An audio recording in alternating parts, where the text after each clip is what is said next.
श्रीमद् भगवद गीता अध्याय 11। अर्जुन बोले, मुझ पर अनुग्रह करने के लिए आपने जो परम गोपनीय अध्यात्म विषयक वचन अर्थात उपदेश कहा, उससे मेरा यह अज्ञान नष्ट हो गया है। क्योंकि हे कमल नेत्र, मैंने आपसे भूतों की उत्पत्ति और प्रलय विस्तार पूर्वक सुने हैं तथा आपकी अविनाशी महिमा भी सुनी है। हे परमेश्वर, आप अपने को जैसा कहते हैं यह ठीक ऐसा ही है। परंतु हे पुरुषोत्तम, आपके ज्ञान, ऐश्वर्य, शक्ति, बल, वीर्य और तेज से युक्त ऐश्वर्य रूप को मैं प्रत्यक्ष देखना चाहता हूँ। हे प्रभो, यदि मेरे द्वारा आपका वह रूप देखा जाना शक्य है, ऐसा आप मानते हैं, तो हे योगेश्वर, उस अविनाशी स्वरूप का मुझे दर्शन कराइए।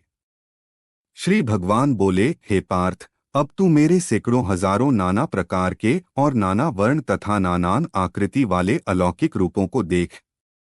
हे भरतवंशी अर्जुन, तू मुझ में आदित्यों को अर्थात अदिति के 12 पुत्रों को, 8 वसुओं को, 11 रुद्रों को, दोनों अश्विनी कुमारों को और 49 मरूद गणों को देख तथा और भी बहुत से पहले न देखे हुए आश्चर्यमय रूपों को देख। हे अर्जुन, अब इस मेरे शरीर में एक जगह स्थित चराचर सहित संपूर्ण जगत को देख तथा और भी जो कुछ देखना चाहता हो सो देख। परंतु मुझको तू इन अपने प्राकृत नेत्रों द्वारा देखने में निसंदेह समर्थ नहीं है, इसी से मैं तुझे दिव्य अर्थात अलौकिक चक्षु देता हूँ। इससे तू मेरी ईश्वरीय योग शक्ति को देख। संजय बोले, हे राजन, महायोगेश्वर और सब पापों के नाश करने वाले भगवान ने इस प्रकार कहकर उसके पश्चात अर्जुन को परम ऐश्वर्य युक्त दिव्य स्वरूप दिखलाया।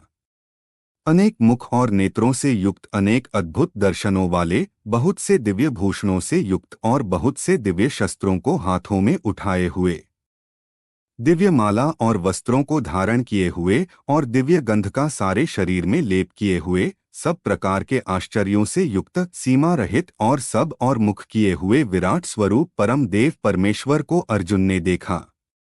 आकाश में 1000 सूर्यों के एक साथ उदय होने से उत्पन्न जो प्रकाश हो, वह भी उस विश्वरूप परमात्मा के प्रकाश के सदृश कदाचित ही हो। पांडुपुत्र अर्जुन ने उस समय अनेक प्रकार से विभक्त अर्थात पृथक पृथक संपूर्ण जगत को देवों के देव श्री कृष्ण भगवान के उस शरीर में एक जगह स्थित देखा। उसके अनंतर वे आश्चर्य से चकित और पुलकित शरीर अर्जुन प्रकाशमय विश्वरूप परमात्मा को श्रद्धा भक्ति सहित सिर से प्रणाम करके हाथ जोड़कर बोले। अर्जुन बोले, हे देव, मैं आपके शरीर में संपूर्ण देवों को तथा अनेक भूतों के समुदायों को, कमल के आसन पर विराजित ब्रह्मा को, महादेव को और संपूर्ण ऋषियों को तथा दिव्य सर्पों को देखता हूँ। हे संपूर्ण विश्व के स्वामिन, आपको अनेक भुजा, पेट, मुख और नेत्रों से युक्त तथा सब और से अनंत रूपों वाला देखता हूँ। हे विश्वरूप, मैं आपके न अंत को देखता हूँ, न मध्य को और न आदि को ही।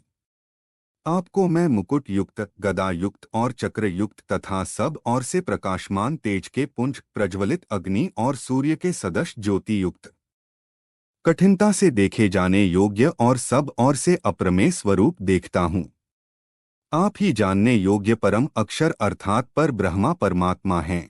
आप ही इस जगत के परम आश्रय हैं। आप ही अनादि धर्म के रक्षक हैं और आप ही अविनाशी सनातन पुरुष हैं, ऐसा मेरा मत है।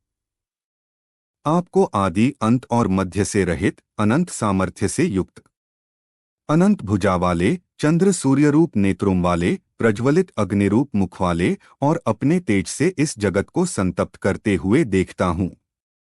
हे महात्मन, यह स्वर्ग और पृथ्वी के बीच का संपूर्ण आकाश तथा सब दिशाएं एक आपसे ही परिपूर्ण हैं तथा आपके इस अलौकिक और भयंकर रूप को देखकर तीनों लोक अति व्यथा को प्राप्त हो रहे हैं।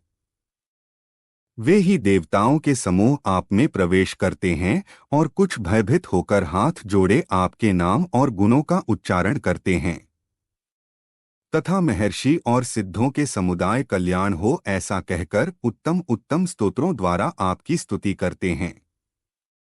जो 11 रुद्र और 12 आदित्य तथा 8 वसु, साध्य गण, विश्वेदेव, अश्विनी कुमार तथा मरूद गण और पितरों का समुदाय तथा गंधर्व, यक्ष, राक्षस और सिद्धों के समुदाय हैं, वे सभी विस्मित होकर आपको देखते हैं। हे महाबाहो, आपके बहुत मुख और नेत्रों वाले, बहुत हाथ, जंघा और पैरों वाले, बहुत उदरों वाले और बहुत सी दाढ़ों के कारण अत्यंत विकराल महान रूप को देखकर सब लोग व्याकुल हो रहे हैं तथा मैं भी व्याकुल हो रहा हूँ। क्योंकि हे विष्णु, आकाश को स्पर्श करने वाले देदीप्यमान अनेक वर्णों से युक्त तथा फैलाए हुए मुख और प्रकाशमान विशाल नेत्रों से युक्त आपको देखकर भयभीत अंतःकरण वाला मैं धीरज और शांति नहीं पाता हूँ। दाढ़ों के कारण विकराल और प्रलय काल की अग्नि के समान प्रज्वलित आपके मुखों को देखकर मैं दिशाओं को नहीं जानता हूँ और सुख भी नहीं पाता हूँ। इसलिए हे देवेश, हे जगन्निवास, आप प्रसन्न हो।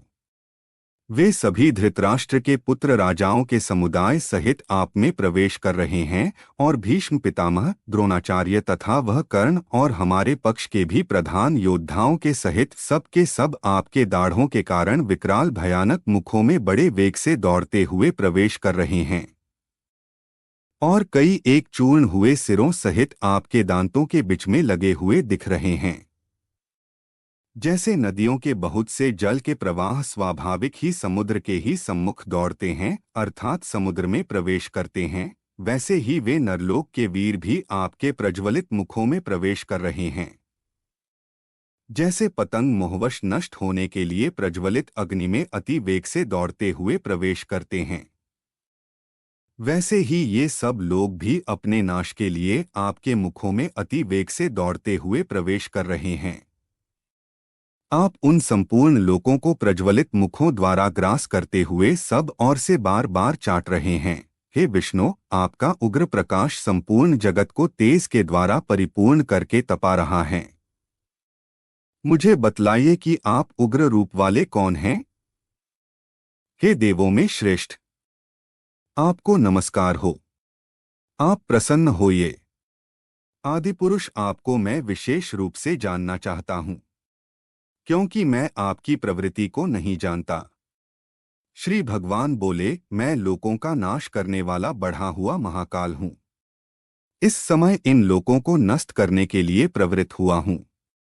इसलिए जो प्रतिपक्षियों की सेना में स्थित योद्धा लोग हैं, वे सब तेरे बिना भी नहीं रहेंगे, अर्थात तेरे युद्ध न करने पर भी इन सबका नाश हो जाएगा। अतएव तू उठ, यश प्राप्त कर और शत्रुओं को जीतकर धन धान्य से संपन्न राज्य को भोग। ये सब शूरवीर पहले ही से मेरे द्वारा मारे हुए हैं। हे स्वय साचिन, तू तो केवल निमित्त मात्र बन जा। द्रोणाचार्य और भीष्म पितामह तथा जयद्रथ और कर्ण तथा और भी बहुत से मेरे द्वारा मारे हुए शूरवीर योद्धाओं को तू मार। भय मत कर, निसंदेह तू युद्ध में वैरियों को जीतेगा, इसलिए युद्ध कर। संजय बोले। केशव भगवान के इस वचन को सुनकर मुकुटधारी अर्जुन हाथ जोड़कर कांपता हुआ नमस्कार करके फिर भी अत्यंत भयभीत होकर प्रणाम करके भगवान श्री कृष्ण के प्रति गदगद वाणी से बोले। अर्जुन बोले, हे अंतर्यामीन, यह योग्य ही है कि आपके नाम, गुण और प्रभाव के कीर्तन से जगत अति हर्षित हो रहा है और अनुराग को भी प्राप्त हो रहा है तथा भयभीत राक्षस लोग दिशाओं में भाग रहे हैं और सब सिद्ध गणों के समुदाय नमस्कार कर रहे हैं। हे महात्मन, ब्रह्मा के भी आदिकर्ता और सबसे बड़े आपके लिए वे कैसे नमस्कार न करें, क्योंकि हे अनंत, हे देवेश, हे जगन्निवास, जो सत असत और उनसे परे अक्षर अर्थात सच्चिदानंद धन ब्रह्मा हैं, वह आप ही हैं। आप आदिदेव और सनातन पुरुष हैं। आप इस जगत के परम आश्रय और जानने वाले तथा जानने योग्य और परम धाम हैं। हे अनंत रूप, आपसे यह सब जगत व्याप्त अर्थात परिपूर्ण हैं। आप वायु, यमराज, अग्नि, वरुण, चंद्रमा, प्रजा के स्वामी ब्रह्मा और ब्रह्मा के भी पिता हैं। आपके लिए हजारों बार नमस्कार। नमस्कार हो। आपके लिए फिर भी बार बार नमस्कार। नमस्कार। हे अनंत सामर्थ्य वाले, आपके लिए आगे से और पीछे से भी नमस्कार। हे सर्वात्मन, आपके लिए सब और से ही नमस्कार हो। क्योंकि अनंत पराक्रमशाली आप समस्त संसार को व्याप्त किए हुए हैं, इससे आप ही सर्वरूप हैं। आपके इस प्रभाव को न जानते हुए आप मेरे सखा हैं, ऐसा मानकर प्रेम से अथवा प्रमाद से भी मैंने हे कृष्ण, हे यादव, हे सखे, इस प्रकार जो कुछ बिना सोचे समझे हठात कहा है। और हे अच्युत, आप जो मेरे द्वारा विनोद के लिए विहार, शय्या, आसन और भोजनादि में अकेले अथवा उन सखाओं के सामने भी अपमानित किए गए हैं, वह सब अपराध अप्रमेय स्वरूप अर्थात अचिंत्य प्रभाव वाले आपसे मैं क्षमा करवाता हूँ। आप इस चराचर जगत के पिता और सबसे बड़े गुरु एवं अति पूजनीय हैं, हे अनुपम प्रभाव वाले। तीनों लोकों में आपके समान भी दूसरा कोई नहीं है, फिर अधिक तो कैसे हो सकता है। अतएव हे प्रभो, मैं शरीर को भली भांति चरणों में निवेदित कर प्रणाम करके स्तुति करने योग्य आप ईश्वर को प्रसन्न होने के लिए प्रार्थना करता हूँ।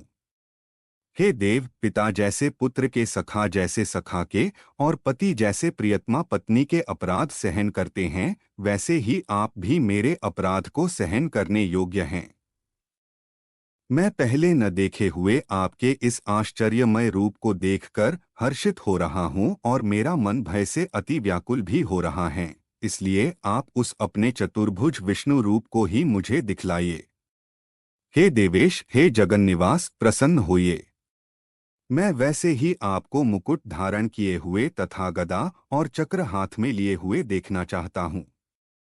इसलिए हे विश्वरूप, हे सहस्त्र बाहों, आप उसी चतुर्भुज रूप से प्रकट होइए।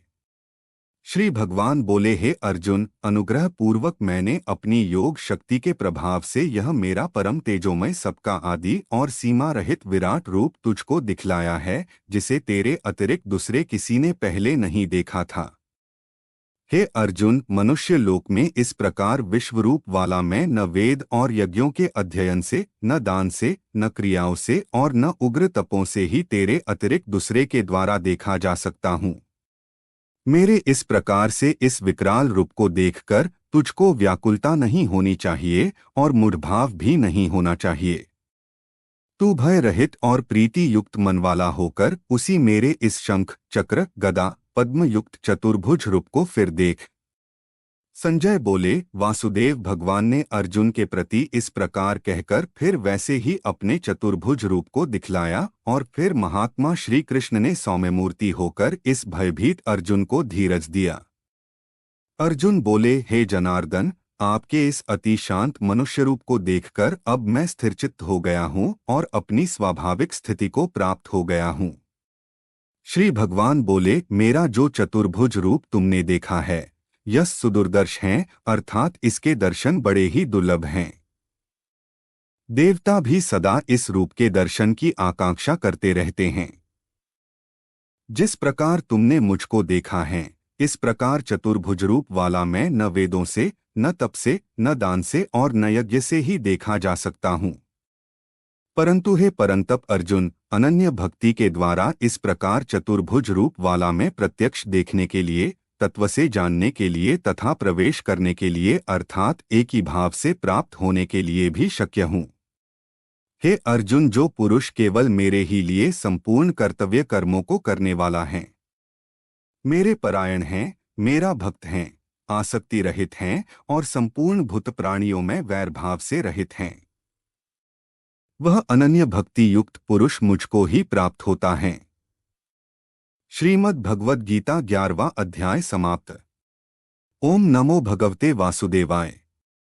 आपको यह वीडियो अच्छा लगा हो तो वीडियो को लाइक करना, कोई सुझाव हो तो कमेंट जरूर करना और हमारी चैनल को सब्सक्राइब करना।